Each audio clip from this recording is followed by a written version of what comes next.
everybody, and welcome to another Top 5 board gaming video. Today's video is exciting because it's all about adventuring. That's right, we're going to talk about games where you get to go on adventures. You get to go into the dark unknown and see all this cool, new, exciting stuff. Now, obviously, this is an enormous category. There are all sorts of different games that can fit into this, and I'll mention several that are not on the list as I go along, but like some obvious categories are any and every single tile building game you can make an argument is some kind of adventuring. Anything where you're exploring an already set map, so for example like Zombicide or Raid and Trade and things of that nature, you are technically going out and exploring. So what I wanted to focus on for my purposes when I'm making this video is more about things that are unknown and or things that feel more like a story. Now obviously I'm wearing my Lord of the Rings shirt, or one of them, and so that's the kind of dynamic and the kind of storyline and arc building that I really like to see. And the games that I have on this list range from very, very simple and fast to some of the most complex and convoluted games that I have ever played in my life. So we have a really big gambit here, but as always, I would love to hear what you guys have to say about this. What do you think of adventure games and exploration and all of that kind of stuff in general? Do you like it when games have like the unknown component of like, if I go here, then what am I going to find? Am I going to do that? So, for example, one thing that was very close to being on this list was Tikal. I really enjoyed Tikal. It's where you're going and you're digging up ruins. So it's a really fun little game. It's a really cool little game, and it was this close to being on the list. Definitely would have made a top 10 for me. But without further ado, we're going to go right on ahead and get started with my number 5. Number 5 is actually the smallest and easiest game on this entire list. It's one that I don't believe I've talked about, but I really, really enjoy. It's a ton of fun. I bring it to every single game night I go to, not only because it's really small and compact, but it works perfect as a filler game. It's super easy. It's a ton of fun to play. The game itself is Welcome to the Dungeon. The way that this game works is very, very simple. You have anywhere between 2 to 4 players, and the idea is that you are all collectively doing a, what's it called? It's a, shoot, now I can't remember the word. Press your luck type of game where you have an adventurer, all of their gear, and then you have monster cards. So the idea is that you draw a card, you take a look at it, and then you decide whether it goes into the dungeon, or you discard the card and you also get rid of a piece of gear. So the idea is that you have a great deal of unknown factors in terms of what your opponents are putting down into the dungeon, what they're taking away from the dungeon, like what they're actually discarding. Not only that, but the actual order of the monsters can have a huge effect on whether or not you're going to be able to win. But in the end, everybody is going to be able to pass. And after everybody passes or the cards run out, then somebody goes into the dungeon and tries to fight all the monsters. So I really love this game in terms of like the unknown and the adventuring aspect, because I love D&D. D&D is a game that I started playing not too long ago, but it was really my foray into role-playing games, and I had always wanted to play it. And this game really reminds me of that. Now you might be saying, well, Danny, then why didn't you put the D&D board games on this list? And I'll tell you the reason for that is because I have another game that sort of usurps them in that sense. But either way, Welcome to the Dungeon is a great, fun little filler game that is perfect for minor adventures and fighting against the unknown, and it is my number 5.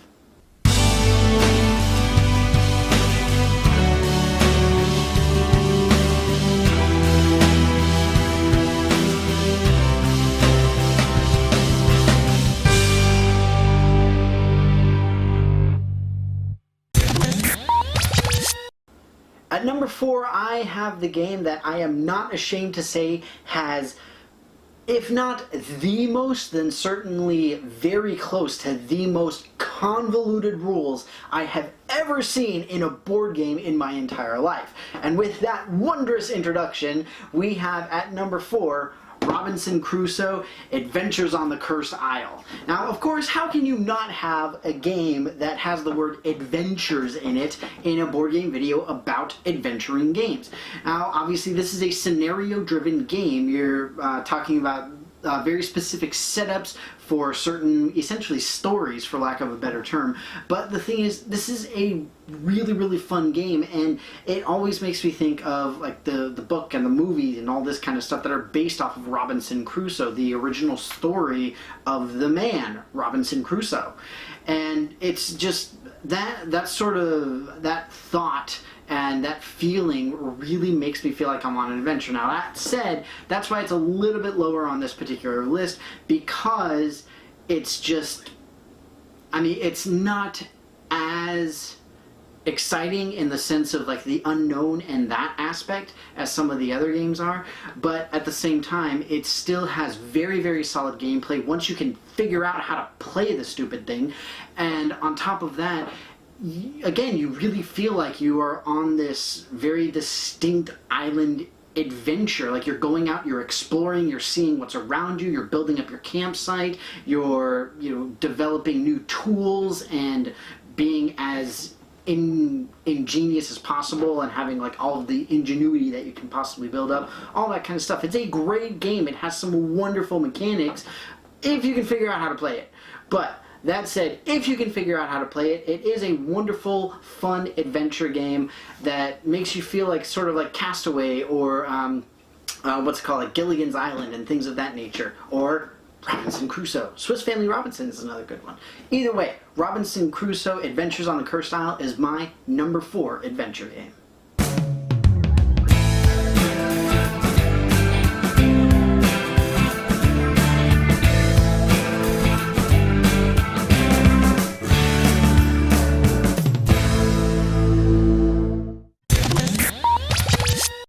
At number 3, I've got another game that is similar to Robinson Crusoe in the sense that it has the word adventure in it. So it would kind of have to be on a list like this, right? This is a game I've talked about several different times. It is a game I really, really love for a lot of different reasons. But without further ado, the game itself is Pathfinder, the adventure card game in this case.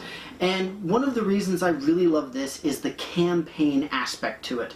It feels like you are in the story. It feels like you are just going on this constant, never ceasing, constant, whatever you want to call it, adventure. And you're leveling up your heroes, you're getting better equipment, you're fighting new and different monsters and all this kind of stuff. Now, obviously, I have the Rise of the Rune Lords base set. This has, I want to say, 5 campaigns associated with it. Unfortunately, I do not have them all. I don't have any of the other base sets either. I only have this one. But again, I love the storytelling for this. The storytelling aspect, and again, the unknown of like, what is it that you're going to run into? This is something that, again, draws me to RPGs in general, is what am I going to get? What is this cool new sword or shield or whatever it happens to be that I'm going to get? Is it going to help me? Is it better? I'm so excited! You know, just stuff like that. It just, all it makes me want to do is just play more of the game, and that is exactly what I love seeing in an adventure game and an exploration game, is that I want to make that next move. I want to go to the next tile, draw the next card, do all that kind of stuff. That is the essence of this type of game, and that is what I love to see. And Pathfinder, the adventure card game, really does a very good job of it, although, yes, to be fair, it's not really a board game per se. But suffice it to say, it is my number 3.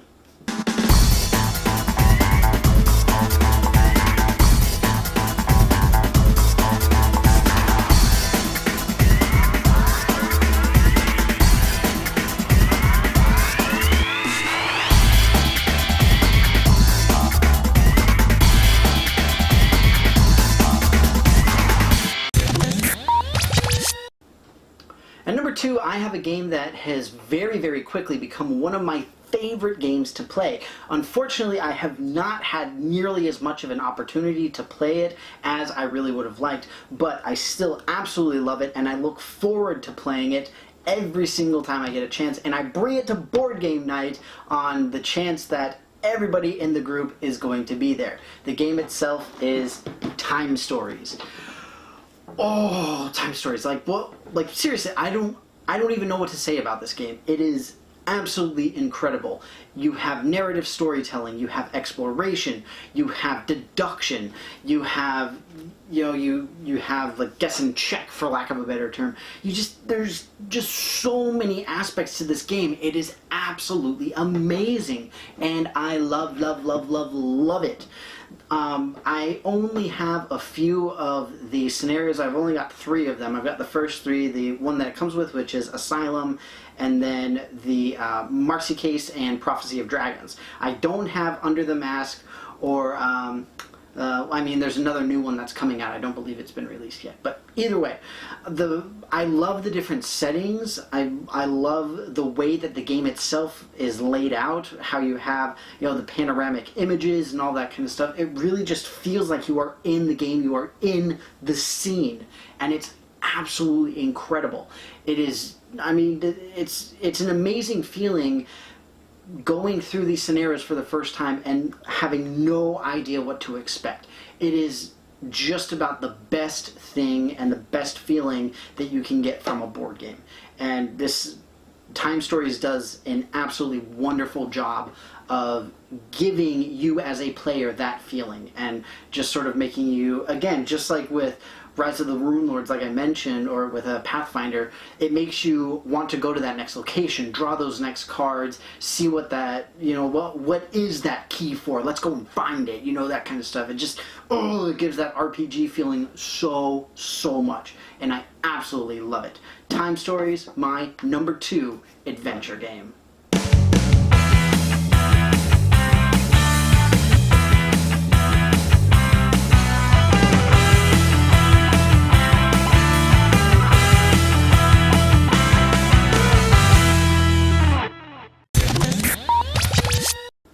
After all of that massive praise that I just gave to Time Stories and how incredible it is to literally explore through space and time, I bet you guys are all wondering, well, what could possibly be at number 1? I will tell you, this is the game that pushes out all of the D&D board games, tile building games in general, all that kind of stuff. Because I had to have a tile building game on this, right?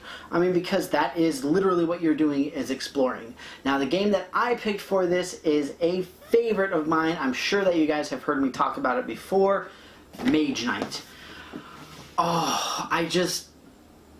There is not really anything about this game I do not like. If I had to pick one thing, it would be the initial complexity and the total time that it can take to play a game. But the thing is, you can play it solo very well. You can play it cooperatively or competitively. You can increase and decrease the difficulty. The characters that you play as are actually unique. They do have unique abilities that you're able to use. You've got multiple mechanics that merge together in a wonderful fashion, and for the purposes of this video, it's a tile building game. The entire point is that you're going from tile to tile to tile, just hopping around and seeing all of the new things in the area. Like, that's what this video is. That's what I wanted to do. Now, there are tons and tons of tile building games and tile exploration games. So we've got things like Betrayal at House on the Hill, which is a wonderful game. I absolutely love it. But I find that game to be more about the ambiance, more about the environment that it creates, and like the sort of horror type of environment thing, as opposed to strictly an exploration. Now, again, Dungeons and Dragons and those types of games, like the more true blue role playing games that have the tile exploration as well. Again, it's the same thing. I mean, between Mage Knight and those, I simply prefer Mage Knight. They are extremely similar, almost identical. You've got character progression, you've got exploration, you've got role-playing elements, you've got all of this kind of stuff, but I simply prefer Mage Knight. That's really what it boils down to. I mean, you've got the D&D games, you've got Mice and Mystics, which is another really fun game. You've got, like I mentioned earlier, Zombicide, Raid and Trade, all sorts of games. Even something like Twilight Imperium or Eclipse. The reason that I didn't really want those on this is because, yes, you are exploring, you're exploring space, but particularly with Twilight Imperium, there is so much else going on that the exploration aspect and going from planet to planet and everything is, in my opinion, relatively taking a back seat to everything else. Whereas in Mage Knight, I personally find that the exploration aspect is really what it's all about. That's really what it boils down to. Now, obviously, you can believe I am wrong, but Mage Knight, for me personally, is my #1 adventure exploration going into the unknown board game.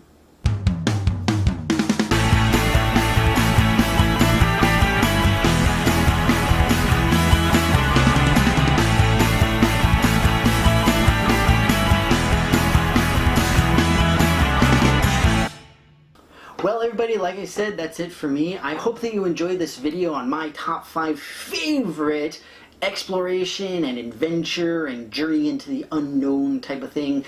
And once again, I'll say that obviously this is a huge category that can fit many, many, many different games. For example, Talisman. I mean, the subtitle for that is the Magical Quest game. That is a wonderful game, but for me, you know, you're just going around and around and doing the same thing over and over. And yes, you've got the aspect of the unknown and you've got the RPG elements and all that kind of stuff. But for me, it's less about exploring and more about I need to get to this specific location, so I'm going to try my best. Same thing again with the D&D games and also Descent. I mean, Descent, Journey into the Dark. You are going on a journey. I like Descent because you have the GM aspect, which is really, really fun. But again, it's a tile game. It's a tile game. That's what it boils down to. Another fun adventure and unknown type of game is Fury of Dracula. I love Fury of Dracula, and it was one that, if this was a top 10, it would be in the top 10, and I might even rearrange it, because it really is like that. But the problem for me is it's really only an adventure and unknown type of game for some of the players. The player who is playing as Dracula doesn't really get that aspect of the game. It's more just they're trying to actively run away. So that's why I kept it off this list. But again, it is a wonderful game. Same thing again with Tikal, and I don't remember what the sister game is for it off the top of my head. But it's a very similar box, a very similar name, and dang, I can't remember. But again, you're excavating ruins and all that kind of stuff. Very, very cool. Lots and lots and lots of cool stuff. Or even just Lost Cities. I mean, I can go on and on and on about all of these amazing games about adventuring. But I wanted to stick with these. And, I mean, like I said, I explained why I personally enjoy these games and why I wanted them on my list. But what about you guys? What is your list? What games do you like in this sort of context? Do you like games that are more serious and like true to life exploration, or do you like games that are more abstract and more about just like sort of going out into the unknown, and maybe you don't even have an agenda or whatever it happens to be? You know, how do you define adventure and exploration? Is it different from mine? Do you like? I want to know it all. You guys know how I am. Put any and all thoughts into the comments below. I hope that you enjoyed this video. Thank you so very much for being here, and I will see you next time. I hope that you all enjoyed this video on my top 5 favorite exploration and adventure games. Again, as I mentioned, this is an enormous category. This is even bigger than most of the other ones that I've done, because so many games can be considered to be exploration or journeying into the unknown or adventuring or things of that nature. So what I'm curious about is what you guys think. What do you think of this category as a whole? What do you think falls into it? What do you think does not fall into it? All that kind of stuff. What are some of your favorite games in the category? Do you not like it at all? Just, as always, just let me know anything and everything in the comments below. And as always, I do have several of my playlists linked up at the top of the page so that you can see more of my work. And if you haven't done so already, please click on the big giant subscribe button so that you can see more of me in the future. With that, thank you so much again for watching, and I'll see you next time.